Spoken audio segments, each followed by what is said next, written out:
250 साल पहले जापान में एक स्वदेशी लहर चली जब जापान विदेशी शक्तियों का गुलाम हो गया था।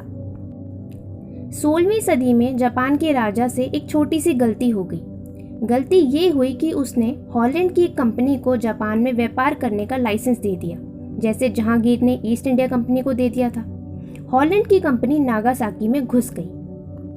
1600 के आसपास धीरे धीरे व्यापार बढ़ने लगा, मुनाफा मिलना शुरू हुआ। फिर कुछ और डच कंपनीज वहां घुस गई।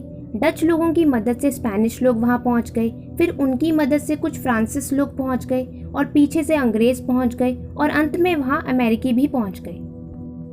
सन 1858 तक आते आते जापान की ये हालत हो गई कि जो जापान 16वीं सदी तक पूर्ण रूप से स्वदेशी था और स्वावलंबी था, सन 1858 तक आते आते दुनिया के इन 5-6 देशों की गुलामी में फंस गया। जापान भारत जैसे मैदानी भूमि नहीं है। जापान छोटे छोटे टापुओं में बसा देश है, अंडमान निकोबार जैसे। उन द्वीपों पर अलग अलग देशों ने कब्जा कर लिया, कुछ पर अमेरिकी, कुछ पर हॉलैंड, कुछ पर ब्रिटेन, कुछ पर स्पेन, कुछ पर डच, और पूरे जापान में ये गुलामी आ गई। जापान में हर वस्तु इन विदेशियों की बिकने लगी। अंग्रेजी वस्तुएं बिकने लगी, हॉलैंड वालों की, फ्रांस वालों की, सारे दूसरे देशों की वस्तुएं जापान में बिकने लगी। और जापान के अपने जो छोटे बड़े व्यापार चला करते थे वो धीरे धीरे उजड़ते गए, खत्म होते गए। 16वीं सदी तक छोटे छोटे हजारों उद्योग चला करते थे। इन विदेशियों ने आकर जापान के स्वदेशी उद्योगों को खत्म कर दिया और विदेशी वस्तुओं का बोलबाला पूरे जापान में होने लगा। और तब जापान में क्रांति हुई। उस क्रांति की शुरुआत सन 1858 से हुई। मेजी नाम का एक व्यक्ति जापान में निकला जो बाद में वहां का राष्ट्रपति भी बना। सन 1858 में उसने जापान को जोड़ना शुरू किया, 1, 2, 4, 8, 16, 32, और जापान के लोगों को उसने एक विचार देना शुरू किया कि जापान की गरीबी, जापान की भूखमरी, जापान की बेरोजगारी, जापान की आर्थिक मारामारी, ये सब विदेशियों के आने से जापान में शुरू हुई है। इन विदेशियों के आने से पहले जापान बहुत अच्छा था, जैसे भारत अंग्रेजों के आने से पहले सोने की चिड़िया हुआ करता था। बहुत अच्छा, बहुत सुंदर, स्वदेशी था। लोगों में अब ये विचार पनपने लगा और फिर लोग पूछने लगे कि इस गुलामी से अब हमें मुक्ति कैसे मिलेगी। मेजी ने लोगों को समझाना शुरू किया कि बहुत आसान है। अगर विदेशियों को खुद से आज़ाद करवाना है तो सबसे पहले विदेशियों की बिकने वाली वस्तुओं का बहिष्कार करो, बॉयकॉट करो, ताकि इन विदेशियों को जो आर्थिक मदद हमारे देश से मिल रही है वो बंद हो जाए। और जब इनको ये मदद मिलनी बंद हो जाएगी तो इन विदेशियों का जापान में रहने का दूसरा कोई लालच तो है नहीं, सो वो यहाँ से अपने आप चले जाएंगे। इनको आर्थिक ताकत जो हम दे रहे हैं वही इनको जापान में टिकाए हुए है। लोगों को ये स्वदेशी की बात समझ में आ गई और जापान में जबरदस्त स्वदेशी आंदोलन शुरू हो गया। परिणाम ये हुआ कि जापानियों ने अंग्रेजी, हॉलैंड, ब्रिटेन, फ्रांस आदि की वस्तुओं का बहिष्कार करना शुरू कर दिया। जब बहिष्कार होने लगा तो अंग्रेजों में, ब्रिटेन में, हॉलैंड में आदि में खलबली मच गई। उन्होंने कहा कि अगर जापान में ये स्वदेशी आंदोलन चल गया और सफल हो गया तो जापानी लोग हमारी गुलामी से आज़ाद हो जाएंगे। फिर हमारे लिए इतना बड़ा बाजार जो जापान का है निकल जाएगा, तो हमें कुछ करना चाहिए। सोचिए, भारत का बाजार तो बहुत ही बड़ा है। तो इन सब देशों ने मिलकर जापान को डराना शुरू किया, धमकाना शुरू किया, हमले करना शुरू किया। 4 से 5 देशों की सेना मिलकर जापान के ऊपर चढ़ बैठी। इस तरह संघर्ष की स्थिति जापान में बनना शुरू हो गई।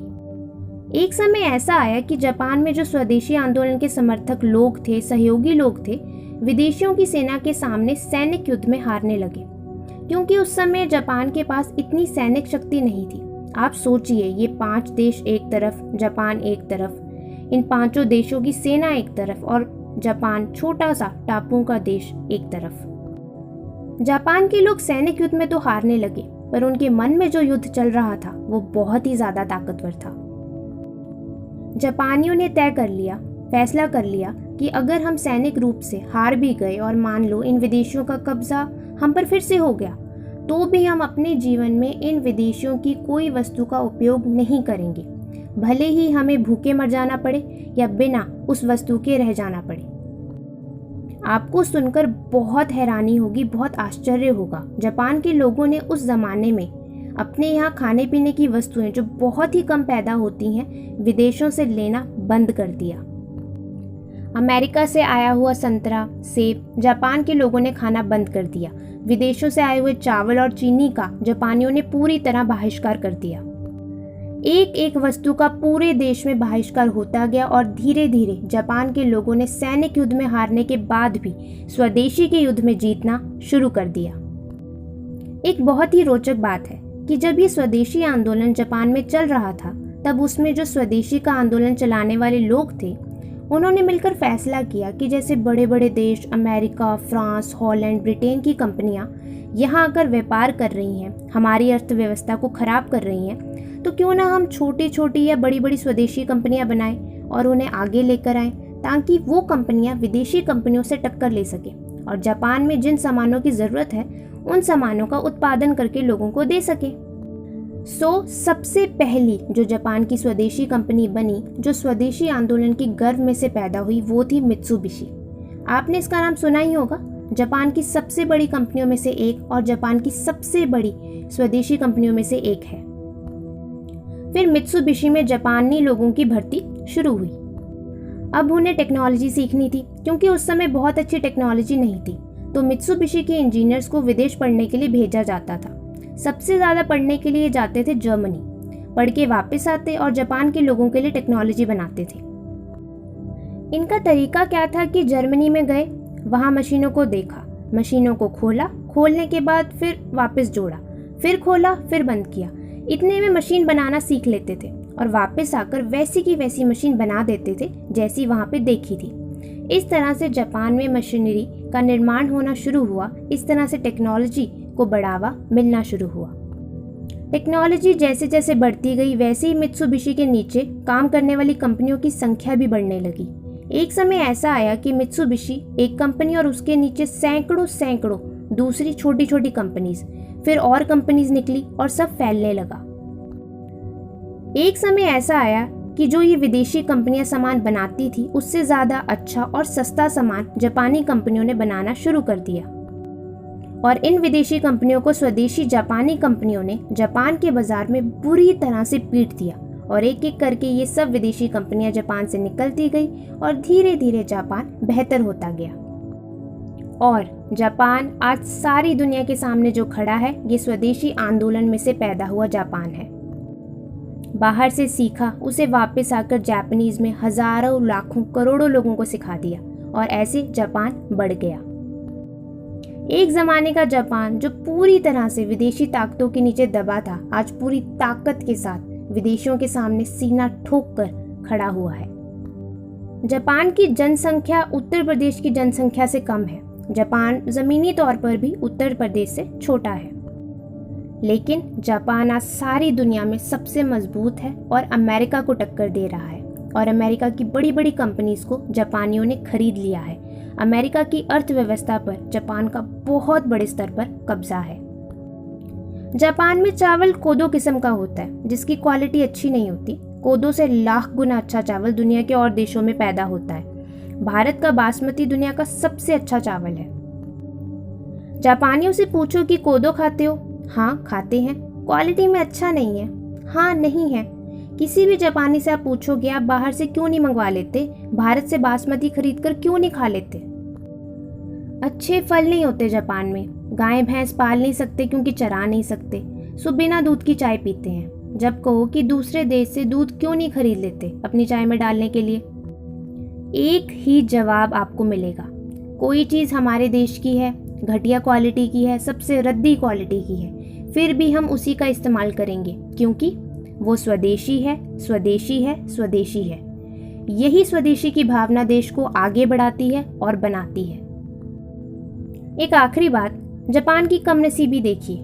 जापान में जब ये क्रांति शुरू हुई 1858 में और उन्होंने जापान को विदेशियों के कब्जे से आज़ाद करवाने की मुहिम चलाई, उस समय जापान में कुछ नहीं था, संसाधन नहीं थे। कोयला ईश्वर ने उन्हें दिया है, सिल्क हजारों वर्षों से है, इसके सिवा कुछ नहीं था। विदेशियों की गुलामी में देश था तो कानून भी उनके हक में नहीं था। जापानियों के पास सिर्फ एक चीज थी। जब भी आप किसी जापानी अर्थशास्त्री से पूछोगे कि आपकी 1858 की क्रांति कैसे सफल हुई, आपके पास तो कुछ नहीं था। कहते हैं कि हमारे पास कुछ नहीं था, लेकिन हमारे पास आत्मविश्वास था, सेल्फ कॉन्फिडेंस था कि हम हमारे देश को विदेशियों से आज़ाद कराएंगे और इसे एक दिन दुनिया का सर्वश्रेष्ठ देश बनाएंगे। और इसी आत्मविश्वास ने हमको सब कुछ दे दिया। देखो कितनी बड़ी बात है। मित्सुबिशी कंपनी के सामने भी यही संकट था। पूंजी नहीं है, पैसा नहीं है। कंपनी तो बन गई आत्मविश्वास से, पर पूंजी कहाँ से लाएं? तब कंपनी के कर्मचारियों ने संकल्प लिया, हम कहीं बाहर से भीख मांगेंगे नहीं, किसी से उधार लेंगे नहीं, कर्ज लेंगे नहीं, फिर भी इस कंपनी को आगे लेकर जाएंगे। इन्होंने एक रास्ता निकाला कि पूंजी तो पैदा हो सकती है अगर हमारे पास लेबर ज़्यादा हो, श्रम ज़्यादा हो। अर्थशास्त्र का एक सिद्धांत है, अगर सरप्लस लेबर है तो पूंजी पैदा हो सकती है। तो जो जापानी कारीगर होते थे, मजदूर होते थे, एक दिन में 6 घंटे काम करते थे। उन्होंने कहा कि हम 12 घंटे 16 घंटे काम करेंगे, लेकिन तनख्वाह सिर्फ 6 घंटे की ही लेंगे, वेतन उतना ही लेंगे 6 घंटे का, 12 घंटे 16 घंटे काम करेंगे। सारे मजदूरों ने सारे छोटे छोटे स्वदेशी कारखानों में इस उद्देश्य से काम करना शुरू किया कि हमारे पास पूंजी नहीं है, हमें पूंजी पैदा करनी है, विदेशों से हाथ फैलाकर हमें भीख मांगनी नहीं, श्रम का बलिदान करेंगे, श्रम का उपयोग करेंगे और फिर पूंजी पैदा हुई, बहुत सारा पैसा पैदा हुआ। ये काम जापान के मजदूरों से, कारीगरों से किसी ने जबरदस्ती नहीं कराया, प्रेरणा और स्वदेशी भावना से उन्होंने खुद किया। आज जापान सबसे ज्यादा तरल पूंजी वाला देश बन गया है और अमेरिका के बाद किसी देश के पास सबसे ज्यादा तरल पूंजी है तो वो है जापान। अमेरिका की बड़ी बड़ी बैंक्स जापान के कब्जे में है, फाइनेंशियल कंपनीज जापान के कब्जे में है। अमेरिका के डिपार्टमेंटल स्टोर्स पर चीन का कब्जा है और फाइनेंशियल बैकबोन पर जापान का कब्जा है। जब जब स्वदेशी लहर चलती है तो कहां से कहां किसी देश को ले जाती है, आपके सामने है। गर्व है जापानियों को, जापानीज भाषा में काम करते हैं, सारी शिक्षा जापानीज में होती है। पहली कक्षा से ही यही शिक्षा दी जाती है कि जापानी होना क्या है। इतनी देशभक्ति भर दी गई कि कभी देशद्रोह नहीं करते, कभी गद्दारी नहीं करते। जापानीज वस्तुओं का उपयोग करते हैं, जापानीज संस्कृति को 1 इंच भी नहीं छोड़ा है।